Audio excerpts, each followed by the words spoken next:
morning. Another happy damp day out there today where we are.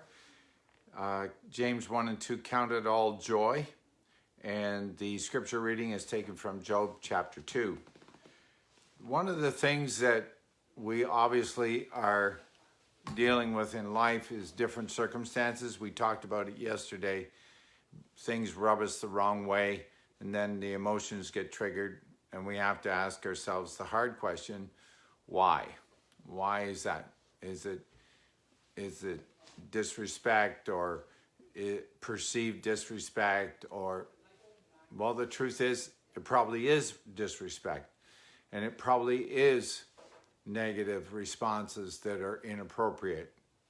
However, the process of this is what is called sanctification.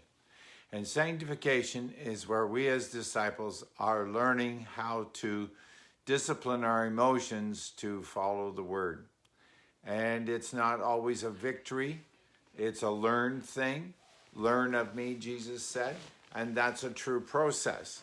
Learning involves making mistakes, going back, learning again, and learning again until we get it right. It's like learning math or learning science or history. There's a review, there's a test. There's a review, there's a test. And that's the same way about life and circumstance and individual relationships and how people are handling something today well, but the next day they don't handle it well. So it takes its turn, it takes its chances, it takes its emotions, and we all respond differently. Ellen, good morning. Wendy, good morning. Sandra, Rachel, good morning. And everyone else, good morning to you. Jump-starting into the end of the week on damp days can have an emotional response. And we don't always get it right. And that's part of the problem. So I want to know how to overcome, Pastor. I want to know, how does it work? Well, our heart has to have more good than bad. Good morning, Kevin. How are you, son? Good to see you. There always will be negative circumstances in life. There's no getting around it. How we deal with it depends on the place where we are. Are we tired, emotionally drained, overwhelmed by other negative circumstances beyond our control, or trying to fix stuff that is within our control? And timelines, and how tight are the timelines, and how tight are the responses to negative circumstances. And when you're in business and industry, sometimes those timelines are super, super pressure, and it costs thousands of dollars. And I remember when I worked for a major industry, that it was the penalty to a supplier was about $10,000 a minute, because every so many seconds things were supposed to be coming off the end of the productivity line. And if it wasn't doing that, then it was costing the company $10,000. Ouch. So there's a lot of pressure to achieve and get a good result. Sometimes we allow those pressures to dominate our emotions, and we go into the emotional ocean, and there's nothing to hang on to, and we flounder all over the place. I get it. Been there. We are there. Okay. But we can step back and breathe and look at it a different way. Try to see it the way we're supposed to. Good morning, Christine. The tension, the pressure, the reactivity, especially on the emotions of children today because of COVID, is not unlike a pressure cooker, even for the adults. Mass, dangers, don't want to bring it home, all that kind of thing. And I get it. I do.